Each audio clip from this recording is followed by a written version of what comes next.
You're listening to I Like That Story podcast number 49, The Stand Down Veteran. Today's story brought to you by Evolution Consulting, nationwide image professionals for styling, speaking, and stage. This podcast was first released around Veterans Day, and I thought I'd share this story for those who, like me, have never served in the military. Every year in the fall, various veterans organizations across the country organize what is called a Veteran Stand Down for homeless veterans, or for that matter, any veteran in need. I was asked to help, and I did, but I asked why they called it a stand down. An organizer explained that a stand down is a military term used for soldiers in combat, where they're sent back off the dangers of a front line to a safe place where they can get rest, some hot food, clean, dry clothes and socks, a shave, a haircut, and then after that brief respite, they are then sent back to the front line.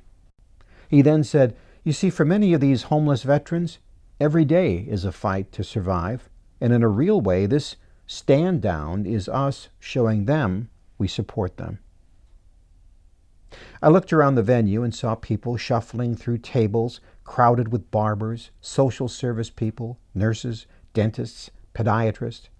There were bags of new coats and socks and underwear and shoes being distributed, and as I looked around, I wondered what stories this room had to offer. At lunchtime, I was sitting across from a guy about, hard to say how old he was. He looked weather-beaten and leathery. His teeth were bad, and his glasses were speckled with grime. His watery blue eyes were bloodshot, and he had a hunted look. I asked what branch he served in. "Army. Went to Vietnam when I was 18. Okay, well, now I could do the math and come closer to an age. "What did you do?" His eyes shifted around before he decided to answer such a bold question. "We were 12 months in Cambodia. I was a spotter for a sniper team." "Well, how did you get that duty?" "I was 18. Someone asked if I'd like to learn how to blow up stuff and shoot things, and I was young and dumb and said, hell yes." I knew enough about Vietnam and sniper teams to know that that duty must have been dangerous. What was that like? His eyes stopped shifting and focused on me. I could see in that look a younger version of what he must have been like.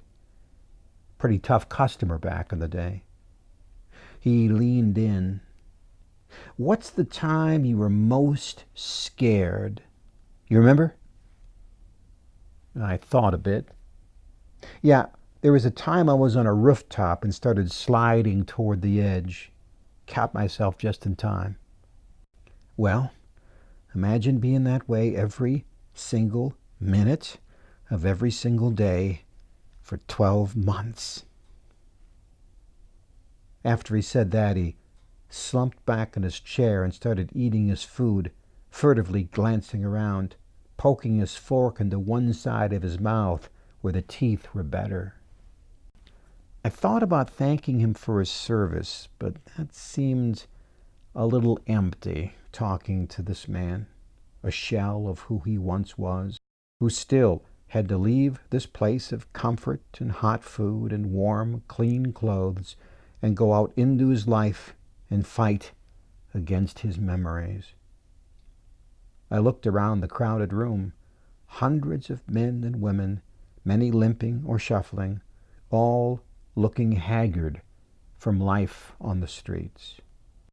When we talk about the ultimate sacrifice in honoring veterans, we think of taps and Arlington Cemetery and parades and the changing of the guard at monuments. But now I also see his face. And when the conversation of homeless veterans comes up, perhaps you might understand why they are homeless and what they also have sacrificed for their country and why they are still sacrificing today. That's our podcast for today.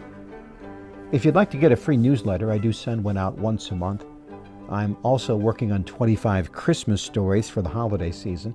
I'll send them out from December 1st through December 25th, and both the email newsletter and the podcasts are free.